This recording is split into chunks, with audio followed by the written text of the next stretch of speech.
Karibu Dira ya Dunia News. Hapa tunakuletea habari za Tanzania haraka na sahihi, habari za siasa, michezo, breaking news ndani ya Afrika, habari za michezo, updates mbalimbali.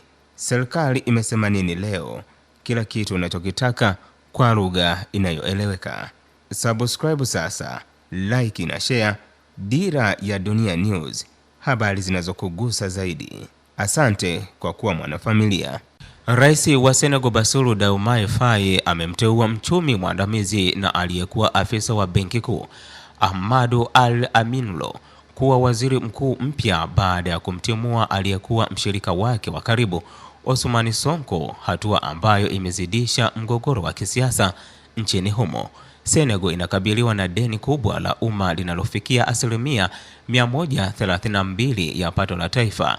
Rais Faye anaunga mkono mazungumzo ya mpango mpya wa msaada wa kifedha na shirika la fedha la kimataifa IMF, huku Sonko akipendelea suluhisho za ndani zinazotegemea taasisi za kifedha. Waziri mkuu mpya amesema mabadiliko hayo si ya sera bali ni ya mbinu za utekelezaji, akiahidi kuendeleza uwazi, uadilifu na uhuru wa kiuchumi.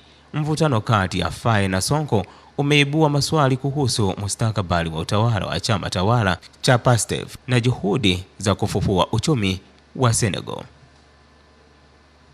Watu 12 wameuawa katika kijiji kimoja mashariki mwa Lebanon kufuatia shambulio la anga la Israeli, kwa mujibu wa taarifa ya shirika la habari linalomilikiwa na serikali. Shambulio hilo la usiku wa kuamkia leo katika eneo la bonde la Beka limefanyika kufuatia kauli ya waziri mkuu wa Israeli Benjamin Netanyahu kwamba ameidhinisha mashambulizi makali zaidi dhidi ya kundi la wanamgambo la Hezbollah. Jeshi la Israeli halijatoa tamko lolote kuhusu shambulio hilo la Beka, ingawa siku ya Jumatatu lilisema kuwa linaendelea kulenga miundombinu ya Hezbollah mashariki mwa Lebanon.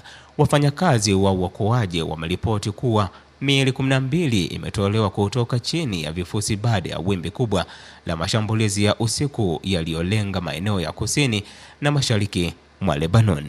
Mashambulizi hayo yametokea siku tatu kabla ya mazungumzo ya moja kwa moja yanayotarajiwa kufanyika mjini Washington, yakijumuisha wajumbe wa kijeshi wa Lebanon na Israel.